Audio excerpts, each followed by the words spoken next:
Welcome to Traveler's Tales. I am your host, Greg Alonzo. Today I will be your guide through history as we take a look at Part 2, In Search of the Ark of the Covenant. Before we begin, just a quick reminder that we post new videos every Tuesday, Thursday, and Saturday. Don't forget to hit the little bell icon to be notified each time we post new videos. Moving right along, mythology tells us one thing, while archaeology tells us another. Is there any archaeological evidence that the Ark of the Covenant actually existed? What do archaeologists believe happened to the Ark? With regard to biblical scholars, where do they believe the Ark of God is currently located?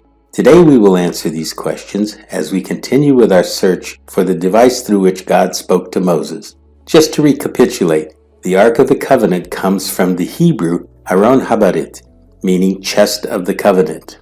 The covenant refers to the Mosaic covenant, which was a contract formed between Yahweh and Moses in Exodus. This resulted in the Ten Commandments, which the Ark carries. Since its disappearance from the biblical narrative, there have been a number of claims of having discovered and possession of the Ark of the Covenant. These are a few of the claims. 2 Maccabees 2:4-10, which was written in 100 before the Common Era, makes claim that the prophet Jeremiah, being warned by God before the Babylonian invasion, took the ark, the tabernacle, and the altar of incense and buried them in a cave. He then informed those of his followers who wished to find the place that it should remain unknown. When the time would come that God would gather his people and again together and receive them unto mercy. The Ethiopian Orthodox Tewahedo Church claims to possess the Ark of the Covenant. The Ark is currently kept under guard in a treasury near the Church of Our Lady Mary of Zion. Replicas of the tablet within the Ark, or tablets, are kept in every Ethiopian Tewahedo church. They are kept in its own Holy of Holies. Each has its own dedication to a particular saint. The most popular of these include St. Mary, St. George, and St. Michael. The Kebra Nagast narrates how the real Ark of the Covenant was brought to Ethiopia by Menelik I. He could only do this with divine assistance. To ensure further safety, a forgery was left in the Temple of Jerusalem. The Ethiopians believe that the true Ark rests currently in a church in Aksum, Ethiopia. Some Ark hunters believe that the cave depicted in the second book of the Maccabees, where the prophet Jeremiah hides the Ark, is actually in Yemen. From Yemen, one school of thought is that the Ark made its way to Africa. The Lemba people of South Africa and Zimbabwe have claimed their ancestors carried the Ark south.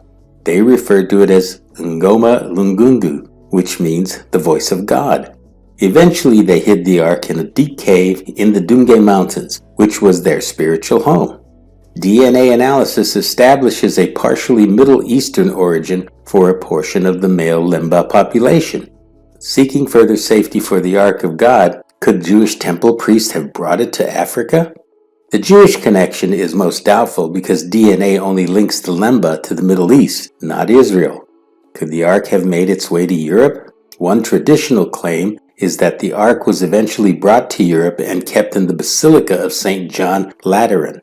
Next, the Irish jump into the equation and held excavations on the Hill of Tara.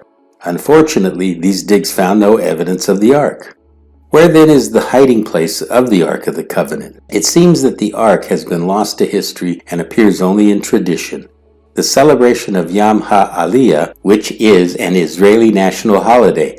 It is celebrated annually on the 10th of the Hebrew month of Nisan to commemorate the Israelites crossing the Jordan River into the land of Israel carrying the Ark of the Covenant. In reality, there are no reliable records of the Ark's whereabouts. In fact, most historians concur that if the Ark of the Covenant ever existed, the more than 3,000-year-old relic either disintegrated over time or was destroyed. These days it seems that the fabled Ark of God rests comfortably in only tradition and popular fiction, the most prevalent being Steven Spielberg's Raiders of the Lost Ark. Screenwriter Philip Kaufman conceived the plot where Indiana Jones discovers the Ark in the Egyptian city of Tanis. Another popular work of fiction is the Danish film The Lost Treasure of the Knights Templar. In this version of the tale, the power of the Ark comes from static electricity, which is stored in separated metal plates like a giant Leyden jar. Lastly, in Harry Turtledove's novel Alpha and Omega, the Ark is found by archaeologists, and the characters have to deal with the proven existence of God. This brings us to the end of Part 2 and our search for the lost Ark of the Covenant. Thank you for joining us for this edition of Traveler's Tales. Until we meet again at the crossroads of folklore and fact, Cartistos.